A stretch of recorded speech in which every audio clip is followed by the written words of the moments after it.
Hi everybody, welcome back. My name is Abby. I'm with Fitness is Medicine. I'm going to give you another workout you can do at home today. So make sure you warm up before you get started. Like I always say, try to do 5 to 10 minutes before you come to these videos. If you haven't done it yet and you've clicked on here, just press pause, go do your warm up, and then come back ready to work. Today we're going to do a full body workout again, alternating through some exercises. The way I do them is I'm going through all 6 or 7, sometimes I just do 5 depending on the day. But what you can do is you can either follow them through with me, or you can do 3 sets of the first set. So just press pause after you do the first set with me, and you can continue on, and then do 2 to 3 sets of the second, and so on and so forth. So you can kind of make this workout work for you, however you would like to implement it. So we're going to use a band and a set of dumbbells today, and that is it. So go ahead and get your equipment and get warmed up and come back ready to move. Okay, so we're going to start today with a 1-arm row, and I have secured my band at the bottom of my door. So you can see it's nice and low here. So I want you to put your opposite foot forward. So I've got my 1 arm and my opposite foot forward. It's my right and my left, but it looks opposite on the camera. So what I want you to do is lean over just a little bit. So my right foot is the same foot that I'm holding the band with is back. And what I want you to do is I'm going to have you row and bring that knee forward. So this is incorporating some balance, a little bit of lower extremity, and of course your upper back and your arms. So you really want to think about squeezing back, driving that elbow to the back of the room. And if this is way too much, if you can't quite get this balance down, that's okay. Just leave your foot back and row like this. So I'm having you drive your elbow to the back of the room, not up. So I don't want you lifting your shoulder here. Just like I always say, keep your shoulders away from your ears. So you're driving back. Even though you're pulling from low, you're still driving that elbow towards the back of the room. So either you can leave your legs staggered like this. You can also use a chair or something sturdy to hang onto with your other hand. If you are able to, drive that knee forward as you row back. Okay. So I know I've done at least 10 there. I'm going to switch. So opposite foot forward that you're hanging onto the band with. So start like this. You can either just leave your feet staggered, still rowing my elbow towards the back of the room, squeezing that shoulder blade. If you're able to, drive that knee forward. And when I do it, I kind of use my hand to come forward too, so that it's sort of like walking. Your opposite hand goes when you walk, but that can help keep your balance. You could also have a chair here to hang on to for your balance if you're struggling with that. Again, any pain with this, eliminate some movement. So you can stand just like this and row without doing all of the extra movement. All right, good. That's the low row with the lunge there. Okay, next we're going to do sit to stand. So I'm going to refresh my computer here. I've got a sturdy chair.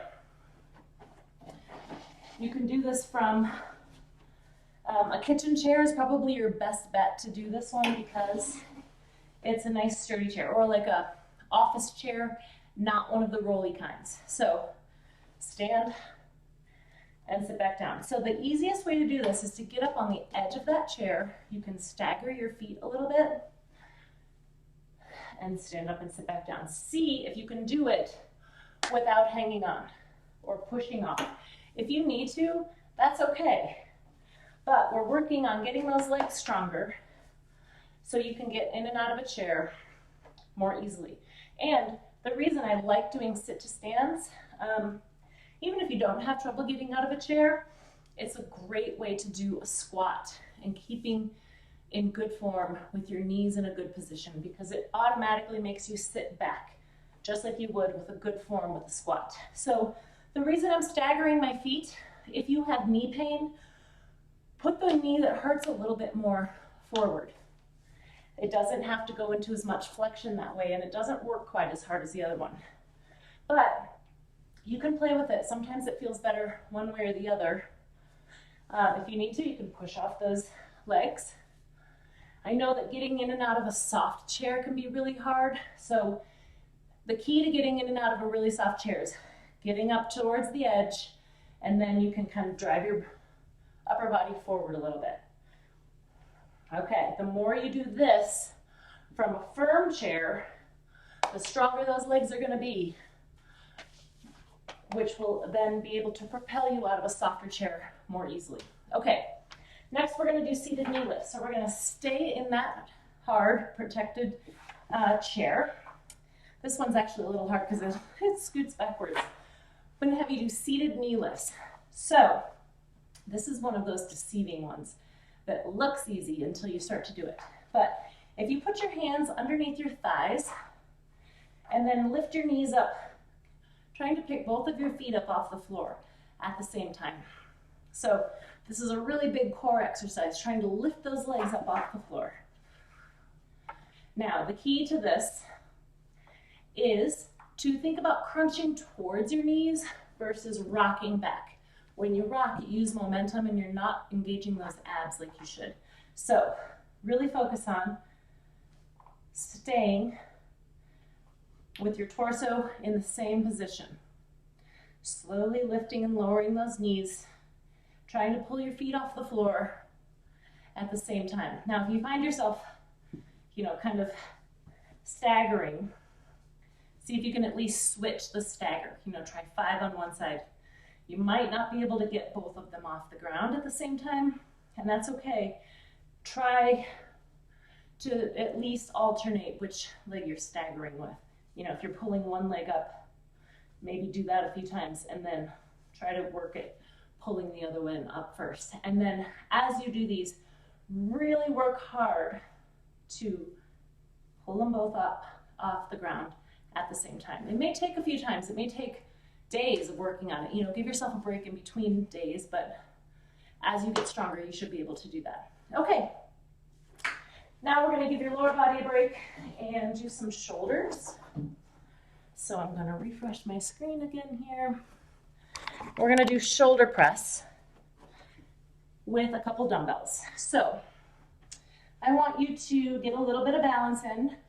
So I want you to stand in a tandem stance. And then we're going to alternate shoulder press. So we're going to press one up at a time. This is actually a little bit more challenging on each shoulder, and it provides a little more work for your core and your balance. Because when you do things completely together, it's actually easier for your body to perform, as it can help substitute. If one side is a little weaker. When you do these, if you're having any back pain, I would prefer that you sit down. When you press weight over your head, it can create some tension in your low back if you do happen to have that as an injury or soreness or anything like that. So maybe sit down for this one or sit on a ball. That's always a good option. So our goal is to do 10 here on each side. You can either switch your feet halfway through or just try to be mindful of which foot is forward. Typically, you'll usually put the same foot forward. Like when I do a tandem stance, I almost always start with my right foot forward. So then I know on my second set, I should probably start with my left foot forward, so that we're working each side equally. You may find that one side is easier than the other. Okay, good. Now we're going to lower down to the floor. I'm going to lower down my camera. And we're going to do some donkey kicks. Now these aren't really kicks, but this is a good hip extensor exercise. So I want you to start on your hands and knees with your hands directly beneath your shoulders, knees directly beneath your hips. Nice flat back, shoulders away from your ears. Put one foot up into the air like this. So my foot is like I could press through the ceiling here. Now I want your back nice and flat. I don't want you turned out like this. Back flat, and you're just going to pulse here. So this is working those glutes and your hamstrings, pulsing up like you're going to press the ceiling with your foot. So nice and slow, trying to keep a nice flat back. And we're going to do about 10. You can do 10, 15, 20, depending on how these feel. If you start to get crampy back here, you can sit back and release those glutes. Okay, now we're going to do the other side. So just a nice, kind of a 90-degree bend in your knee, and it's like you're going to press towards the ceiling with the bottom of your foot. Trying to maintain a nice flat back, keeping those shoulders away from your ears, and keeping your head in line with your spine. Don't let it hang down here, and don't be looking this way. It puts a lot of tension on your neck. We all have enough tension on our neck as it is. Okay, now we're going to stand back up and do one more hip exercise. We're going to do a hip abduction. So AB, another hip stabilizer. I'm going to use my chair here as my stabilizer. So I have something sturdy to hang on to, because this doesn't necessarily need it to be a balance exercise. We're going to do hip abduction. So bringing one foot out to the side like this. Now notice, I am not tipping over with my torso. So if you get out to the side and you feel like you need to go really far, and so you're doing this, you're starting to engage all sorts of other muscles. You don't want to do that. So you're really just engaging those glutes. Right out to the side, nice and slowly. So, keys for this one.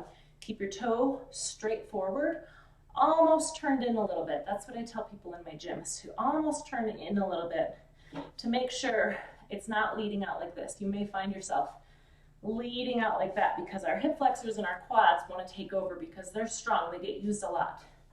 We want to make sure that we're using all of our hip muscles, all of our supporting muscles. And nice and slow, we'll go about 10 times on each side.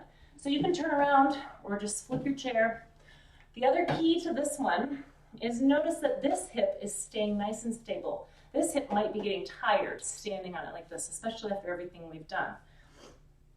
So using a support, this is another thing that's really good to do at the kitchen counter, so you can hang on, stay nice and tall, keep this hip supported.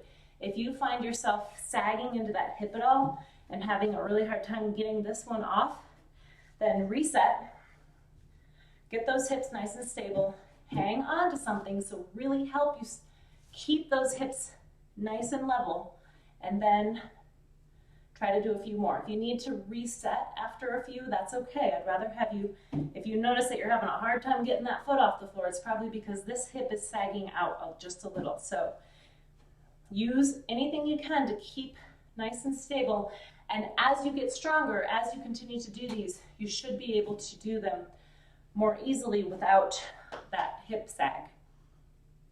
All right, so that is it for the 6. Go ahead and do them all again, at least 2 more times. Like I said, you can do them in any order that you would like. You could pause it after I do one set of something and repeat that set.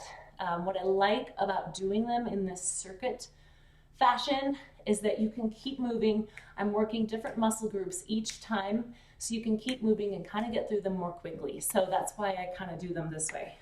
All right, well, have a great weekend, everybody, and I'll see you next week. Thank you so much, and keep moving, everybody.